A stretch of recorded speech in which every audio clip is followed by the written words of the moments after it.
আসসালামু আলাইকুম। আজকে আমরা নিউ টপিক সম্পর্কে আলোচনা করব।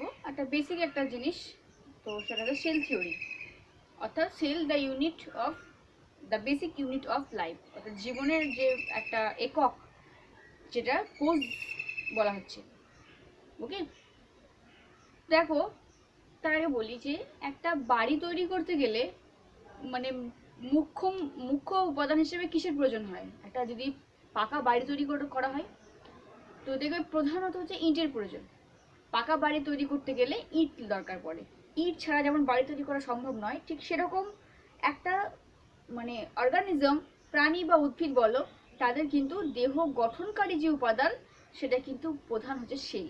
অর্থাৎ কোষ না থাকলে সেখানে সে অর্গানিজম গঠিত হবে না। সেই সেল কি হয় না, একটা সেল থেকে দুটো, দুটো থেকে চারটা, এভাবে মাল্টিপ্লাই হতে হতে সেল কি হয়, ডিভিশনের মাধ্যমে বৃদ্ধি ঘটে। তো এই যে সেল, এই সেল সম্পর্কিত পড়াশোনা করাকে বলা হচ্ছে সাইটোলজি। এবার দেখো, আমরা দেখবো, এর পরে দেখবো ক্লাসিফিকেশন পড়ার সময় যে এই কোষে হচ্ছে কিছু কিছু প্রাণী আছে যাদের একটাই মাত্র কোষ দ্বারা গঠিত দেহ। আবার আমরা হচ্ছি বহুকোষী প্রাণী, মাল্টি সেলুলার অর্গানিজম।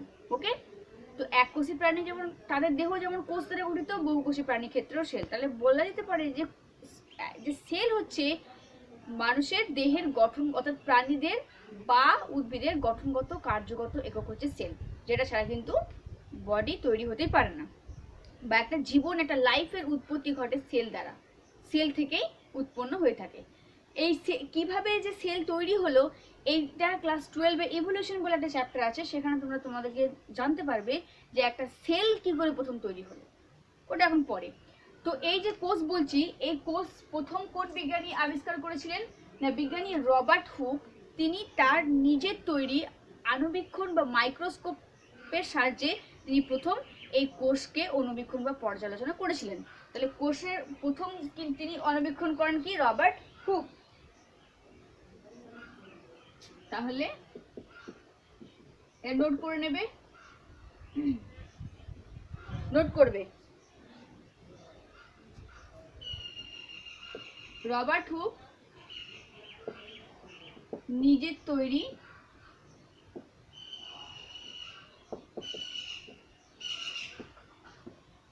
আণুবীক্ষণ যন্ত্রের সাহায্যে প্রথম কোষ আবিষ্কার করেন। ঠিক আছে, তাহলে সেল প্রথম আবিষ্কার করেছিলেন কে? বিজ্ঞানী রবার্ট হুক। এরপরে দেখো, আমরা এর আগে পড়েছি যে টিস্যু সম্পর্কিত পড়াশোনা করাকে কি বলা হয়, হিস্টোলজি। ঠিক সেরকম কোষ সম্পর্কিত স্টাডি করাকে বলা হয় সাইটোলজি। তাহলে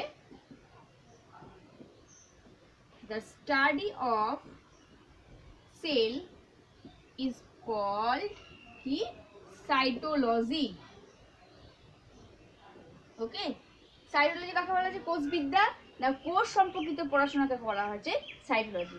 তাহলে এই কোষ যেমন বললাম যে হচ্ছে তোমার জীবন তৈরির একটা প্রধান ইউনিট, একটা একক হচ্ছে সেল, যেটা ছাড়া লাইফ অরিজিন করতেই পারে না।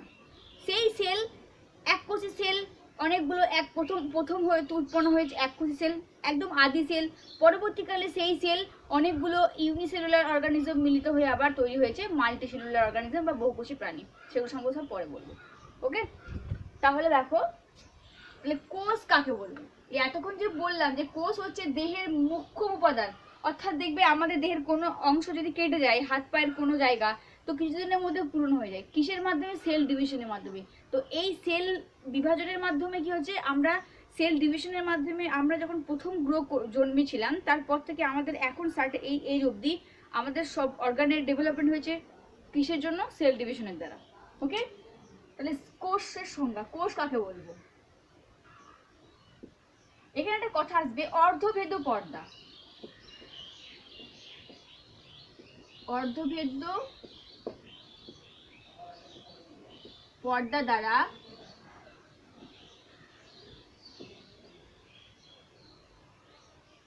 পরিবেষ্টিত, লিখে নেবে সংজ্ঞাটা।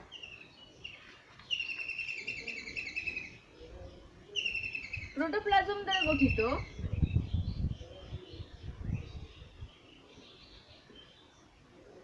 প্রোটোপ্লাজম দ্বারা গঠিত জীবদেহের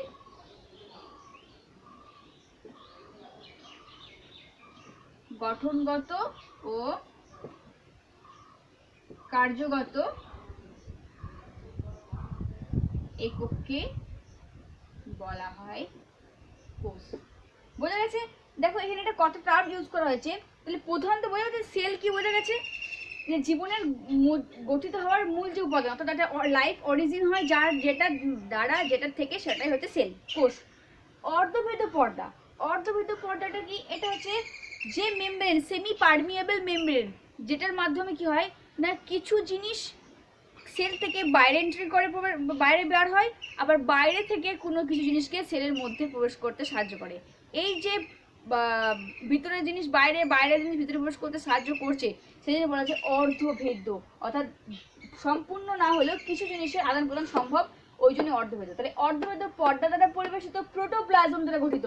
প্রোটোপ্লাজম কি না? প্রোটোপ্লাজম হচ্ছে একটা সেল, সেল যদি এরকম হয়ে থাকে, হ্যাঁ, তো সেলের মধ্যে যে অর্ধ জেলির মতো থকথকে একটা জিনিস থাকে, যেটাকে বলা হচ্ছে প্রোটোপ্লাজম। তো সেই প্রোটোপ্লাজম দ্বারা গঠিত জীবদেহের গঠনগত কার্যগত এককে বলা হচ্ছে সেল। ওকে, এটা লিখে নাও।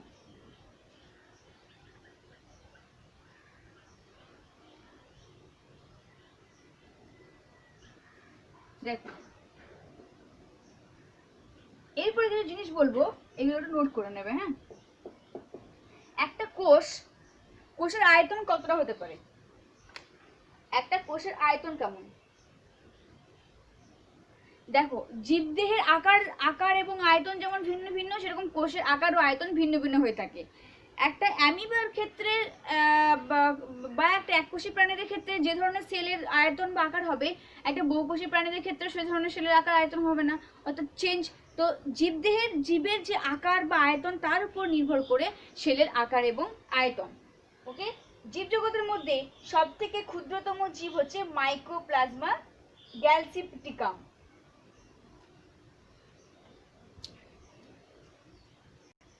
দেখো তাহলে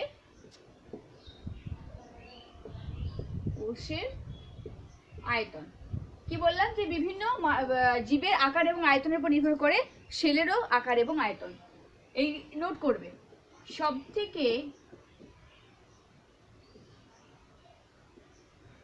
থেকে ক্ষুদ্রতম জীব, সব থেকে ক্ষুদ্রতম জীবের নাম কি? জীবজগতের মধ্যে সব থেকে ক্ষুদ্রতম জীব হচ্ছে মাইক্রোপ্লাজমা গ্যালসিপটিকাম। মাইক্রোপ্লাজমা গ্যালসিপটিকাম। ওকে, নোট করবে। এই মাইক্রোপ্লাজমা গ্যালসিপটিকাম হচ্ছে সব থেকে ক্ষুদ্রতম জীব, যার ব্যাস হচ্ছে, সব থেকে ক্ষুদ্রতম জীব যার ব্যাস হচ্ছে 0.1 আংস্ট্রম। ওকে, সরি আংস্ট্রম নয়, ইউএম, 0.1। ঠিক আছে, সব থেকে বড় আয়তনের প্রাণী কোষ হচ্ছে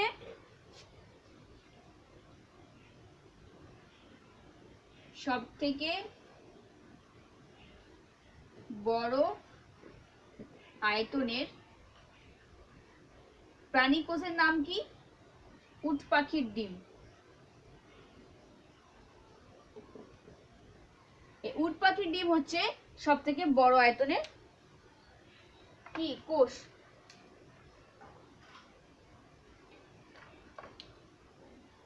ঠিক আছে,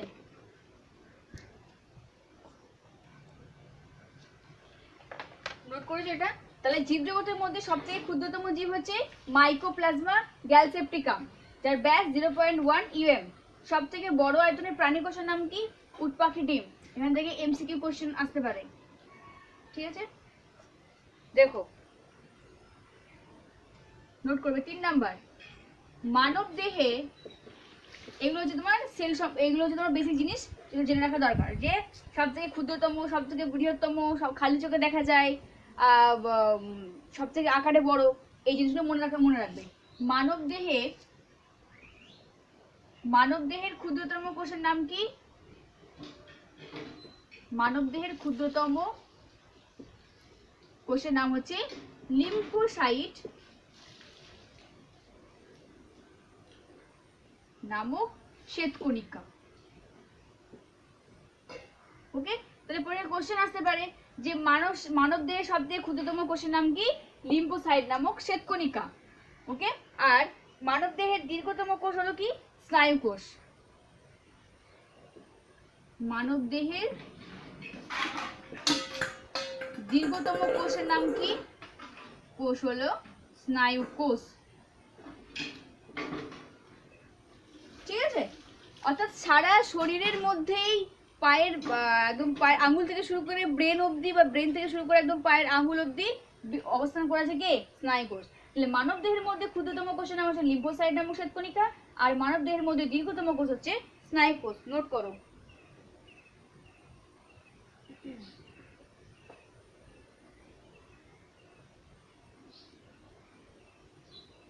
ওকে, দেখো এরপর আছে খালি চোখে দেখা যায় যে প্রাণী কোষ নাম কি?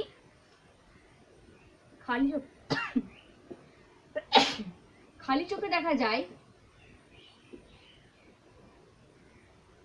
প্রাণী কোষের নাম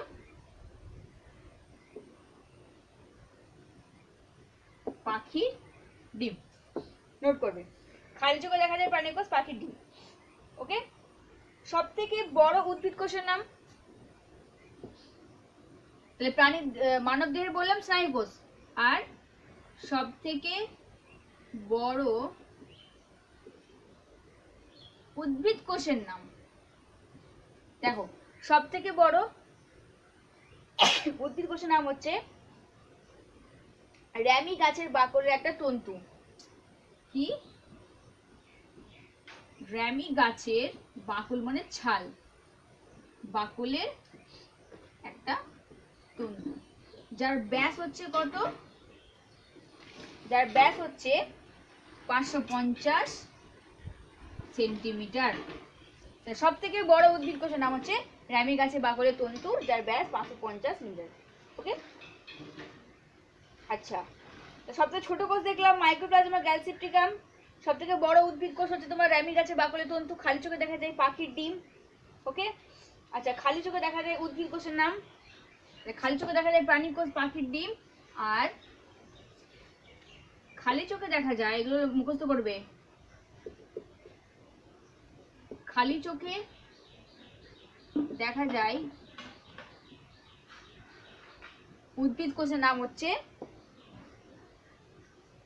অ্যাসিটাবুলেরিয়া। অ্যাসিটাবুলেরিয়া, যেটা খালি চোখে দেখা যায়।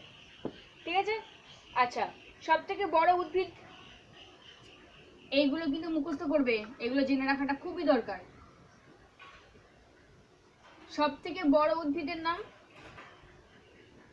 সব থেকে বড় উদ্ভিদ, এটা তোমরা জানো সবাই। সব থেকে বড় উদ্ভিদের নাম হচ্ছে, এটা তোমরা নামটা শুনেছো, ইউক্যালিপটাস। ইউক্যালিপটাস, ইউক্যালিপটাস নামটা তোমরা শুনেছো। ওকে, সব থেকে বড় প্রাণী, সব থেকে বড় প্রাণীর নাম কি? নীলতিমি।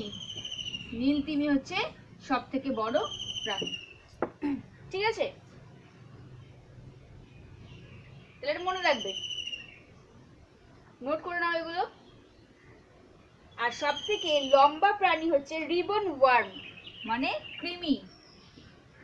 সব থেকে বড় বলেছে, এটা লম্বা মনে রাখবে, লম্বা প্রাণী মানে লম্বাই যে সব থেকে বড়, সব থেকে বড় সব থেকে লম্বা প্রাণী হচ্ছে রিবন ওয়ার্ম। এটা হচ্ছে এক ধরনের কৃমি, প্রায় 54 মিটার লম্বা হয়। ভাবো, প্রায় 54 মিটার লম্বা হয়। ওকে, লম্বাই বড় হচ্ছে রিবন ওয়ার্ম, কৃমি এক ধরনের রিবন ওয়ার্ম, 54 মিটার লম্বা। আর এই যে বললাম যে মানব দেহের সব থেকে দীর্ঘতম কোষের নাম হচ্ছে কি না? স্নায়ু কোষ। এই স্নায়ু কোষ দীর্ঘতম, কত অব্দি ছড়িয়ে থাকে অবস্থান? 90 সেমি থেকে 1 মিটার পর্যন্ত। অর্থাৎ স্নায়ু কোষ হচ্ছে কতটা দীর্ঘ? 90 সেমি থেকে 1 মিটার অবধি দীর্ঘ। ঠিক আছে, তাহলে এই জিনিসগুলো মনে রাখবে অবশ্যই। এবারে দেখো, কয়েক প্রকার এককোষী প্রাণী ছাড়া যদি বহুকোষী প্রাণীদের দেহ দেখা হয় তাহলে দেখো কোষের সংখ্যা কত, অসংখ্য কোষ থাকে, তাই না? অর্থাৎ যত আমরা উচ্চ শ্রেণীর দেখব তত আমাদের কোষের সংখ্যা বাড়ে। তাহলে কোষের আয়তন হলো, অর্থাৎ বিভিন্ন রকমের দেখলাম, আয়তনে বড়, আয়তনে ছোট ইত্যাদি। এবার হচ্ছে কি না কোষের সংখ্যা। এগুলো জেনারেল জিনিস, আজকে জাস্ট জেনারেল জিনিসগুলো বলছি, এরপরে আস্তে আস্তে দেখবো অনেক ভিতরে ঢুকবো। অর্থাৎ প্রত্যেকটা সেলের ভিতরে প্রত্যেকটা যে অংশ থাকে, অর্থাৎ অঙ্গাণু, ক্লোরোপ্লাস্ট থেকে শুরু করে তারপর ribosome, lysosome, mitochondria, Golgi body, centrosome, endoplasmic reticulum, nucleus, এই প্রত্যেকটার আমরা ডিটেলসে স্ট্রাকচার করবো। আজকে জাস্ট জেনারেলাইজেশন করছি যে কি কি থাকে। তো কোষের সংখ্যা, এককোষী প্রাণীদের বাদ দিয়ে যদি আমরা বহুকোষী প্রাণীদের কথা বলি তাহলে সেই জীবের আকার আকৃতির উপর নির্ভর করছে যে কতটা কোষের সংখ্যা থাকবে। উচ্চ লম্বা হাইটের ক্ষেত্রে, অর্থাৎ জীবের আকার যত যেরকম হবে তার সংখ্যা তত বেশি হবে। ধরো কারোর হাতটা হচ্ছে সাইজ ছোট, তাহলে সেই ক্ষেত্রে তার সেলের সংখ্যা কতটা, কারোর হাতের সাইজ যদি অনেক লম্বা হয় তো সেখানে সেল তো অনেক বেশি থাকবে না। তাহলে আনুমানিকভাবে প্রায় কোটি কোটি সেল বর্তমান থাকে। ঠিক আছে, যদি এটা গড় ধরা হয় যে একটা 80 কেজি ওজন বিশিষ্ট লোক পুরুষের দেহে প্রায় আনুমানিক সংখ্যা হচ্ছে 6 লক্ষ কোটি থেকে 10 লক্ষ কোটি। তাহলে যদি এটা গড় ধরা হয় যে 80 কেজি ওজন বিশিষ্ট একটা ব্যক্তির দেহে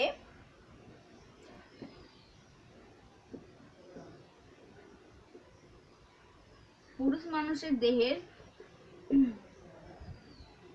কোষের সংখ্যা আনুমানিক, কিন্তু হ্যাঁ একদম অ্যাকুরেট নয়, আনুমানিক ভাবো কতটা, যে 6 লক্ষ কোটি থেকে 10 লক্ষ কোটি, 6 লক্ষ কোটি থেকে 10 লক্ষ কোটি, এটা তো থাকে। ঠিক আছে,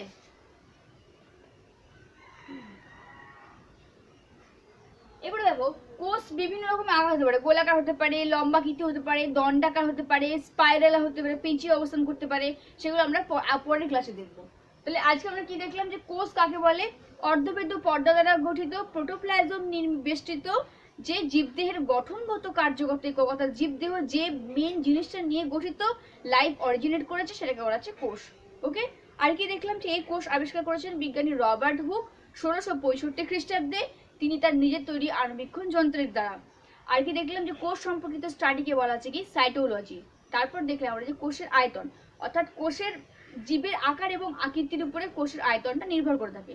সব থেকে মানব দেহের দীর্ঘতম কোষ, মানব দেহের সব থেকে ক্ষুদ্রতম কোষ, সব থেকে বড় উদ্ভিদ কোষ, খালি চোখে দেখা যায় এমন কোষ, সেগুলোটা পড়ালাম, মুখস্থ করে নেবে। ঠিক আছে,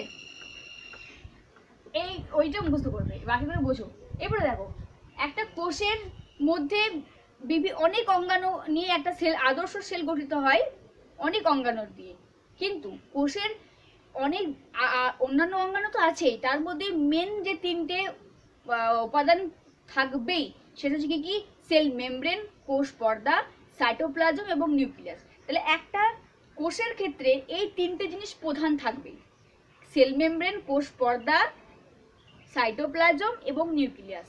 তাহলে তোমরা হয়তো বলবে তাহলে ম্যাম ক্লোরোপ্লাস্ট মাইটোকন্ড্রিয়া কি থাকে না? থাকে, অবশ্যই থাকে। কি বললাম, ক্লোরোপ্লাস্ট থাকে, মাইটোকন্ড্রিয়া থাকে, সেন্ট্রোজোম থাকে, লাইসোজোম থাকে, গলগি বডি থাকে, এন্ডোপ্লাজম রেটিকুলাম থাকে, ওগুলো তো থাকবে, বাট মেন উপাদান হিসেবে 3টে জিনিস।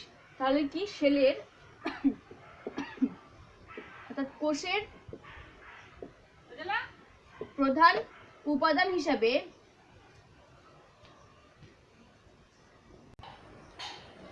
কোষের প্রধান উপাদান হিসাবে কি থাকে না, 3টে জিনিস থাকে। কি কি? এক হচ্ছে কোষ পর্দা, যেটা বলা হচ্ছে সেল মেমব্রেন, সেল মেমব্রেন বলা হচ্ছে। ঠিক আছে, সেল মেমব্রেন আর কোষ পর্দা। 2 হচ্ছে সাইটোপ্লাজম। আর কি থাকে? নিউক্লিয়াস।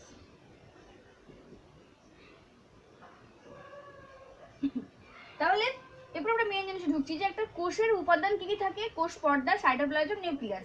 ঠিক আছে, এবার দেখো এই কোষ পর্দার গঠন একদম ডিটেলসে পড়াবো, সাইটোপ্লাজমের গঠন পড়াবো, নিউক্লিয়াসের ডিটেলসে গঠন পড়াবো। এখন এইগুলো সম্পর্কিত আমার কোনো কোশ্চেন করার দরকার নেই, কারণ আমি পরবর্তী ক্লাসগুলোতে প্রত্যেকটা সেলের যে অর্গানিলস অর্থাৎ অঙ্গাণু, প্রত্যেকটা অঙ্গাণু আমি তোমাদের সিলেবাসও আছে, সেগুলো সম্পর্কে ডিটেলসে পড়াবো। এখন যেটা বলছি সেটা শুনে রাখো, ঠিক আছে?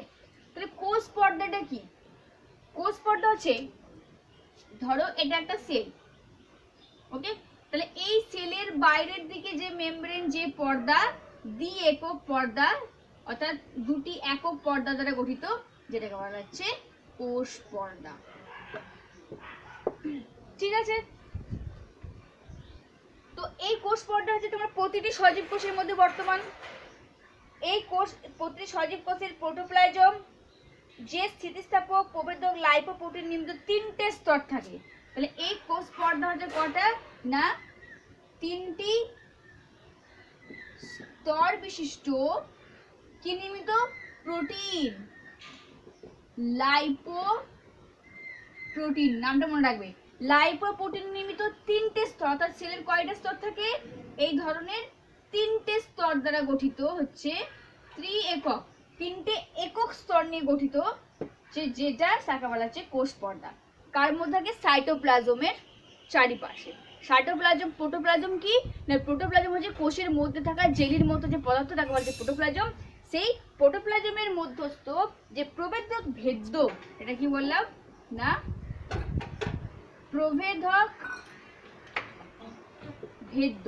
প্রবেদক ভেদ্য মানে যে কিছু জিনিসের, সব কিছু নয় কিন্তু কিছু জিনিসের অ্যালাউ করে ভিতরে প্রবেশ করতে, আবার কিছু জিনিসকে অ্যালাউ করে বাইরে বেরিয়ে যেতে। তাহলে বোঝা গেছে, সেটাকে আমরা বলছি প্রবেদক ভেদ্য। তাহলে কোষ পর্দা হচ্ছে কোষ, সজীব কোষের মধ্যে বর্তমান। সজীব কোষের প্রবেদক যে ভেদ্য পর্দা, 3টে স্তর বিশিষ্ট লাইপোপ্রোটিন নির্মিত প্রোটোপ্লাজমের চারিপাশে অবস্থান করে, যাকে বলা হচ্ছে কোষ পর্দা। যার কাজ হচ্ছে কি না? কোষের বাইরের যে আঘাত, সে আঘাত থেকে কোষকে রক্ষা করার জন্য হচ্ছে এই পর্দা কাজ করে থাকে। তাকে আমরা বলছি কোষ পর্দা, বা এর আর একটা নাম আছে, দেখা হচ্ছে প্লাজমা পর্দা। এর আর একটা নাম কি? প্লাজমা পর্দা। বোঝা গেছে?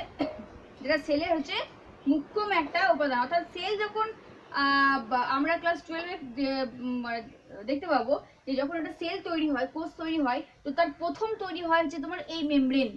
সর্বপ্রথম এই অর্ধভেদক পর্দাটা গঠিত হয়, তারপর আস্তে আস্তে ভিতরের অর্গানিজগুলো তৈরি হয়, যেটা হচ্ছে তোমার কি সেলকে বাইরের আঘাত থেকে রক্ষা করে, আত্মরক্ষা। 2 নম্বর কি বললাম? সাইটোপ্লাজম, যেটা সেল কোষের হচ্ছে প্রধান উপাদানগুলির মধ্যে একটা। 2 বললাম সাইটোপ্লাজম। দেখো সাইটোপ্লাজম কি না? কোষের ভিতরে নিউক্লিয়াস থাকে, সেই নিউক্লিয়াস ছাড়া প্রোটোপ্লাজমের মধ্যে যে তরল পদার্থ থাকে, তাকে বলা হয় সাইটোপ্লাজম। তাহলে এটা হচ্ছে কোষ। কোষের মধ্যে নিউক্লিয়াস থাকবে, আরো আদার্স অঙ্গাণু থাকবে। আমি এখন শুধু নিউক্লিয়াস কথা বলছি। সেই নিউক্লিয়াস ছাড়া আর কি বললাম? আর কিছু জেলির মতো পদার্থ থাকবে, যাকে বলা হচ্ছে প্রোটোপ্লাজম। তাহলে কোষের মধ্যে নিউক্লিয়াস এবং প্রোটোপ্লাজম ছাড়া যে তরল পদার্থ থাকে সেলের মধ্যে, তাকে বলা হচ্ছে সাইটোপ্লাজম। সাইটোপ্লাজম। তাহলে কি বললাম? কোষের অভ্যন্তরে নিউক্লিয়াস ব্যতীত এবং প্রোটোপ্লাজম ছাড়া যে অর্ধ তরল পদার্থ থাকে, তাকে বলা হচ্ছে সাইটোপ্লাজম। ঠিক আছে, যেটা সম্পূর্ণ লিকুইড নয়, কিছুটা অর্ধেকটা তরল, অর্ধেকটা জমাট পদার্থ। ওকে, আর কি দেখলাম আমরা? নিউক্লিয়াস। আচ্ছা, এই সাইটোপ্লাজমের আবার দুটো দিক, একটা হচ্ছে এক্টোপ্লাজম, একটা এন্ডোপ্লাজম। অর্থাৎ এই যে দেখো সেল মেমব্রেন, কোষ পর্দা, এই কোষ পর্দা সংলগ্ন যে অর্ধ তরল, তখন তাকে বলা হচ্ছে এক্টোপ্লাজম। তাকে বলা হচ্ছে এক্টোপ্লাজম। এক্টোপ্লাজম কি? কোষ পর্দা एक्टोप्लाজম হচ্ছে কোষ পর্দা সংলগ্ন সংলগ্ন যে অর্ধতরল, ঠিক আছে, সেটাকে বলা হচ্ছে एक्टोप्लाজম। আর এন্ডোপ্লাজম কি না, কোষ পর্দার ভিতরের দিকে যে অর্ধতরল তাকে বলা হচ্ছে এন্ডোপ্লাজম। এন্ডোপ্লাজম। তাহলে দুটোজনে ভালো করে বুঝলে তো কি বলতে চাইছি।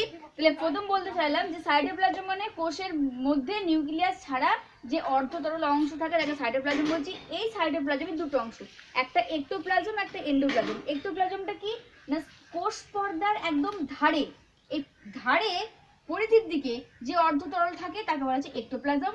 আর এই কোষ পর্দার ভিতরে যে অর্ধতরল থাকে তাকে বলা হচ্ছে এন্ডোপ্লাজম। এরপর আমরা আরেকটা কি দেখালাম যে নিউক্লিয়াস। 3 কোষের প্রধান উপাদান হিসেবে দেখালাম নিউক্লিয়াস।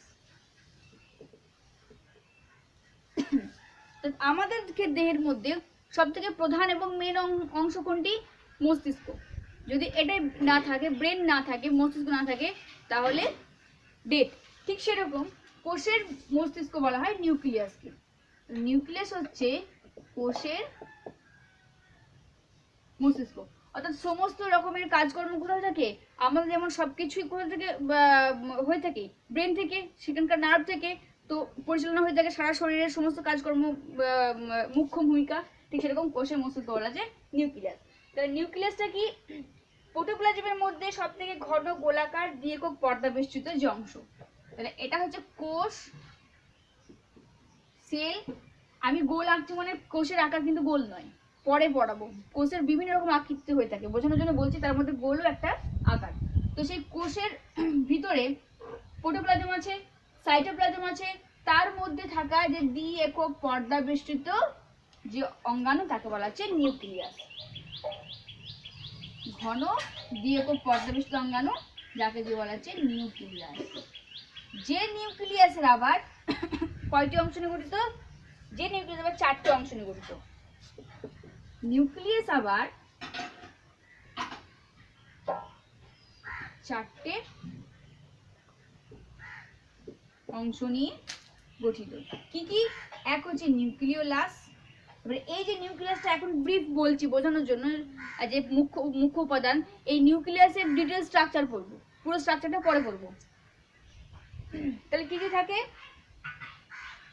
নিউক্লিয় আবরণী, নিউক্লিয় পর্দা, এই যে নিউক্লিয়াসের বাইরের দিকে যে আবরণী থাকে নিউক্লিয় পর্দা, পরে সব পড়াবো। আচ্ছা, 2 হচ্ছে নিউক্লিয় প্লাজম।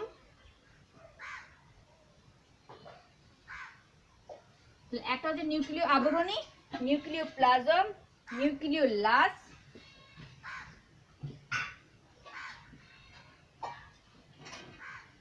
নিউক্লিয় লাস, আর একটা হচ্ছে কি নিউক্লিয় জালিকা, একটা হচ্ছে নিউক্লিয় জালিকা। বোঝা গেছে? তাহলে 4টে অংশ, নিউক্লিয় পর্দা, নিউক্লিয় লাস, নিউক্লিয় প্লাজম, নিউক্লিয় জালিকা নিয়ে গঠিত হচ্ছে নিউক্লিয়াস।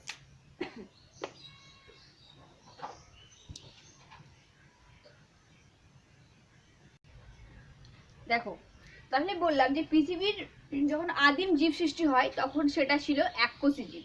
পরবর্তীকালে সেই এককোষী জীব থেকে, অর্থাৎ এককোষী প্রাণীরা অনেকগুলো এককোষী প্রাণী সংযুক্ত হয়ে আজ ধীরে ধীরে বহুকোষী প্রাণীতে পরিণত হয়েছে। তো ক্লাসিফিকেশন পড়াশোনা দেখবো যে প্রথম একদম আদ্য প্রাণী প্রোটোজোয়া, সেখান থেকে পরিফেরা, সেখান থেকে নিডারিয়া, তারপরে ধীরে ধীরে ধীরে ধীরে ম্যামালস বা স্তন্যপায়ীতে পরিণত হয়েছে। তো সেই যে সেল, সেই অনেকগুলো সেল অর্থাৎ কোষ,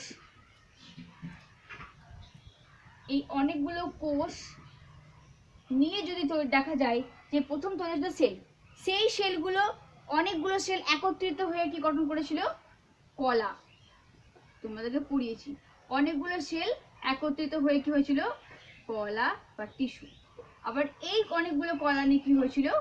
অঙ্গ। আর এই আর কিছু অঙ্গ মিলে তৈরি হয়েছিল তন্তু। বোঝা গেছে? তাহলে সেই এককোষী সেল থেকে যখন বহুকোষী তৈরি হয় অর্গানিজম, বহুকোষী প্রাণী, সেই বহুকোষী প্রাণীদের দেহে এই সেলগুলো একসঙ্গে জোটবদ্ধ হয়ে তৈরি করেছিল টিস্যু, সেই অনেকগুলো টিস্যু মিলিত হয়ে তৈরি ছিল অঙ্গ, এবং সেই অঙ্গ থেকে তৈরি হয়েছে তন্ত্র। এইভাবে এককোষী থেকে বহুকোষী প্রাণীতে পরিণত হয়েছে। এরপর আমরা দেখবো যে একটা আদর্শ কোষ। আদর্শ কোষ বলতে গেলে সেই কোষের মধ্যে সেই সমস্ত অর্গানিজম অর্থাৎ অঙ্গাণু থাকা চাই। এরপরে কোষ দু ধরনের হয়ে থাকে, একটা ইউক্যারিওটিক, একটা প্রোক্যারিওটিক। এখন শুধু এটা মনে রাখবে যে ইউক্যারিওটিক প্রোক্যারিওটিক কাকে বলছি। ইউক্যারিওটিক প্রোক্যারিওটিক নেক্সট ক্লাসে পুরো স্ট্রাকচারটা, গঠন, বৈশিষ্ট্য সবটাই পড়াবো। তাহলে কোষ হচ্ছে